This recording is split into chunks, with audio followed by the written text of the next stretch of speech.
Hi guys, my name's Amanda Ree. I'm the founder of Sama Dog Wellbeing for dogs and their humans. My friends and I are gathered today to do a short video session, a lesson about fireworks. So, every time, couple times a year, our animals are just terrified by this experience. We know it all too well probably, whether it's 4th of July, New Year's, a festival, or maybe you even live by an amusement park or something like that. Our animals just do not know how to handle it and so often end up completely freaked out and sometimes even hurting themselves. So, what's it all about? Why are they so terrified? Because this noise is just absolutely overwhelming, right? And the more things that we can do to prepare ourselves and prepare our pets, the more we can secure an experience for them that is comfortable and safe and gets them through it with the least amount of trauma possible. So what's going on in addition to this overwhelming sound? Typically you're gone. Their human companions are gone, out doing stuff, enjoying the holiday. So the number one thing that we can do is stay home with them. That's the best way to keep them safe and protected and know exactly what's going on.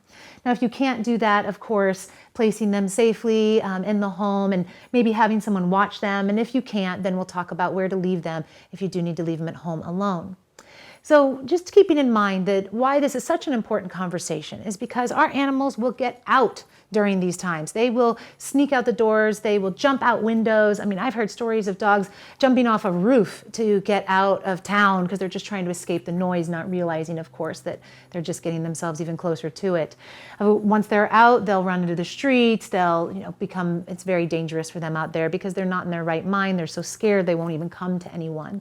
Unfortunately, many dogs end up in the shelter. I mean, thousands the day after 4th of July in America. The shelters are absolutely flooded, so much so that they're just tying them up in the hallways. Of all the animals that go in, only about 14% ever make it back to their human companions. And even more sad than that, 40 to 60% that make their way into the shelters never make their way out. They're euthanized. So obviously, the more we can prepare ourselves, the more we can make sure that that never happens to one of our pets.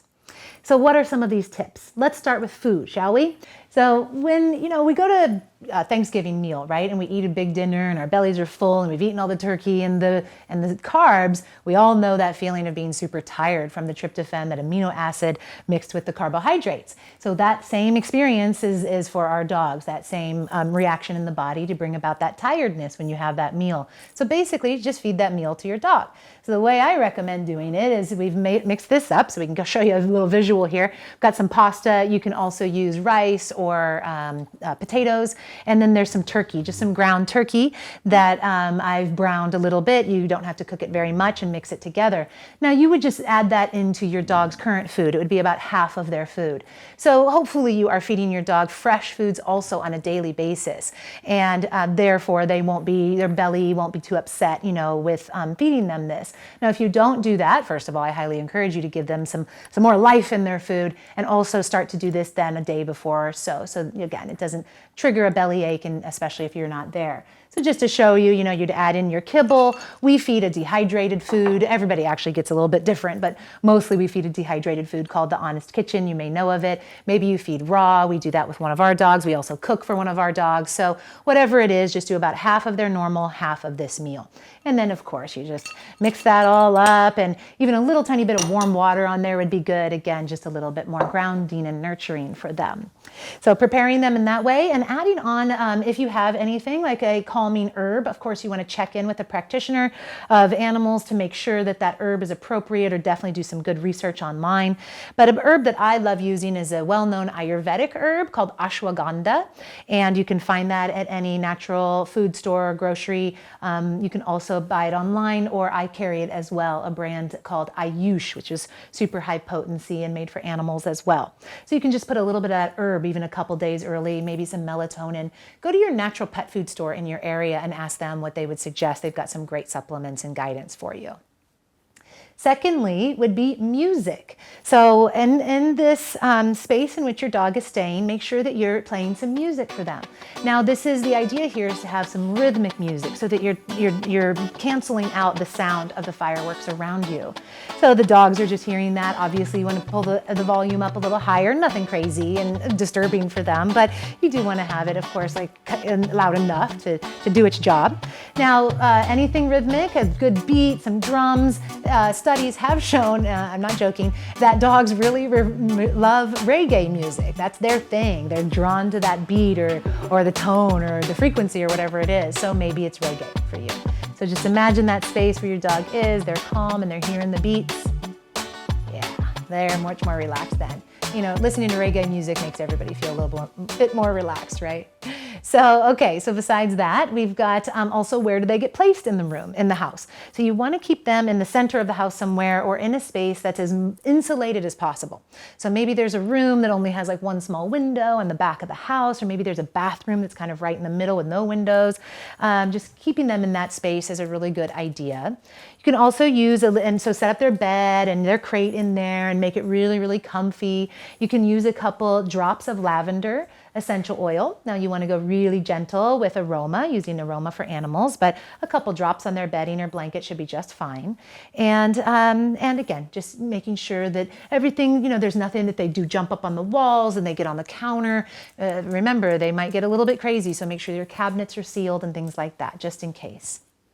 So there's another tip of a compression shirt. So perhaps you've used this with your dogs before, or you know of Thunder shirts. Those are a brand name that you can purchase at a pet store, so that's great as well. If you don't have the ability to do that, I wanted to show you a way that you can kind of DIY it at home with your scarf. No, Graham. He wants the turkey. So here we have a scarf, and I'll demonstrate on Maya. So this is Maya. Graham. This is Maya, everyone. Oh, come here, Maya. I'm gonna go halfway on my lap. There you go, sweetie. You want to stay here. I'm gonna put this little compression shirt on you. All right, well, I'll show you from that side. So halfway through, you kind of fold it in half. Sort it out here. Folding it in half. And putting the front part of it in the front of the dog. And making sure, of course, you're not going too tight. You just cross it over behind their head. Then to the middle of their body, you go underneath. Sit up there, Maya. And underneath. So now the cross is behind their neck. And now another cross of the scarf is just at their sternum, kind of at the bottom of their rib cage there. And then you will tie it behind. Now this tie back here is a little harder for your dog to get to in that location.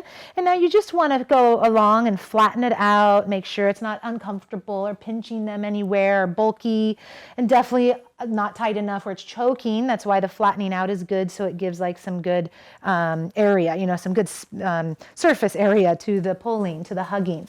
Now, these compression shirts are just like swaddling a baby. That hugging experience is very comforting, safety-inducing, grounding, and even helps them to sleep as well. So that's a nice way to do it. I do recommend doing this with your dog, especially if you're going to leave them. Definitely do this a couple times before you leave them to make sure, see if they chew on it or pull or anything like that. Good to be very careful of that before you would leave them with this. But if you're with them or someone else is, this is awesome. And then lastly, just make sure that your dog is microchipped. There's really nothing more important when it comes to their potential of escape and being able to connect them back to you again. They do that for super cheap at all the rescues, all the shelters in your area. So just drop in someday if they're not microchipped already, and they can do it right there on the spot. If you don't have a microchip and it's coming up soon, just make sure you have a collar firm on their neck with some tags on it. So you'd be surprised how many animals end up in the shelter and don't have any identification on them. So hopefully those tips will help you all this next holiday or festival that the fireworks come about. Let me know if you have any questions. You can email me anytime at amanda@samadog.com, or learn much more about holistic wellness for your dog's body, mind, and spirit at samadog.com. Thanks for watching.